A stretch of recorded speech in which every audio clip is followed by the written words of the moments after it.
Finally, a full day's play at Grace Road as Leicestershire's batsmen rack up the runs and then put Kent under pressure. 2 rain-filled days had seen just 47.5 overs bowled at Grace Road, with the home side 129 for 2 in their first innings. Paul Horton's 48 the only score of note so far, and it would take something special for either side to set up a winning position on day 3. At last, fine weather in Leicester and a decent start to the day for the home side. Colin Ackerman was soon closing in on his half-century. His partnership with Mark Cosgrove had reached 76 when almost inevitably Darren Stevens got in on the action, trapping Cosgrove for 39, the hosts 189 for 3. Ackerman continued to move the scoreboard along, occasionally in spectacular fashion, and found willing support from Ned Eckersley as Leicestershire moved past 200. The pair added 55, but they couldn't quite make it to the lunch break. Eckersley bowled by Treadwell for 33. 7 more runs added before the interval to leave the hosts 251 for 4, with Ackerman unbeaten on 83. But he could only add 6 more runs to his lunchtime score before he was caught by Bell Drummond off Coles. And Patini followed soon after, LBW to Harris for 8. At 6 down, youngsters Tom Wells and Callum Parkinson were together in their first championship appearances of the summer. Parkinson was soon removed by Matt Hunn, but Wells settled in well, and new batsman Clint Mackay did rather better than that.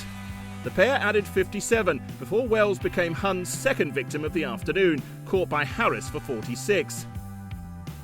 Dieter Klein flourished briefly before he became Hunn's third wicket, a second catch for substitute fielder Blake.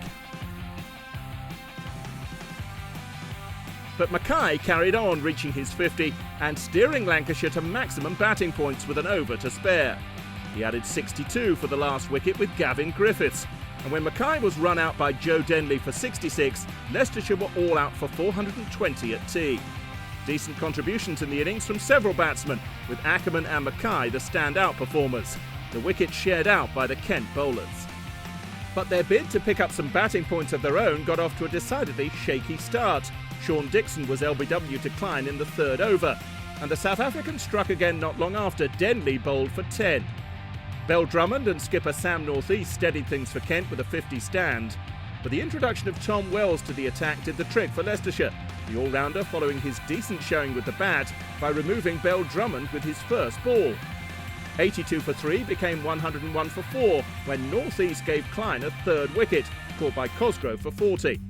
But no Kent performance this season is complete without a contribution from Darren Stevens, who took charge of a 5th wicket stand with Will Gidman.